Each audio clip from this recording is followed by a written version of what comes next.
ఖచ్చితంగా మరి ఈ చలికాలంలో జరిగిన అగ్ని ప్రమాదం చేయించబడ్డ ప్రమాదంగానే ప్రజలు భావిస్తా ఉన్నారు. ఒక పకడ్బందీ ప్రణాళికతో రేవంత్ రెడ్డి అనే నేరగాడు క్రిమినల్ తన క్రిమినల్ మనస్తత్వంతో ఆధారాలను మాయం చేయడానికి ఫోరెన్సిక్ ల్యాబ్ను తగలబెట్టించినాడు అని మేము రాష్ట్ర ప్రజలతో పాటు మేము కూడా భావిస్తా ఉన్నాము.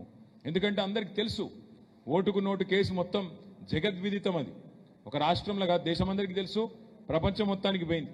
కానీ ఇక్కడ అతి ముఖ్యమైన విషయం ఏంటంటే తాను తప్పించుకోవడానికి, తన కేసులకు వెళ్ళి బయటపడడానికి న్యాయస్థానంలో తుది దశకు వచ్చింది. ఇప్పుడు ఈ కేసు 11 ఏళ్ల తర్వాత న్యాయస్థానంలో చివరి దశకు వచ్చింది. ఆ చివరి దశలో ఆధారాలు మాయం చేయడానికి ఈ నేరగాడు పన్నిన కుట్ర ఇది. కానీ ఆ కుట్రలో దురదృష్టవశాత్తు ఏం జరిగింది అంటే నేరాల విచారణలో చాలా కీలకమైన విభాగం ఈ ఫోరెన్సిక్ విభాగం. హోంశాఖ కిందనే ఉంటుంది. కానీ వాళ్ళు ఏం జరిగింది, పట్టపగలే అక్కడ ఉన్న ఇతర వందల వేల కేసుల ఆధారాలు కూడా ఆహుతైపోయినాయి. అందులో ఎంతో మంది క్రిమినల్స్ ఉంటారు, మర్డరర్లు ఉంటారు, రేపిస్టులు ఉంటారు, ఎన్నో రకాల కేసులు ఉంటాయి.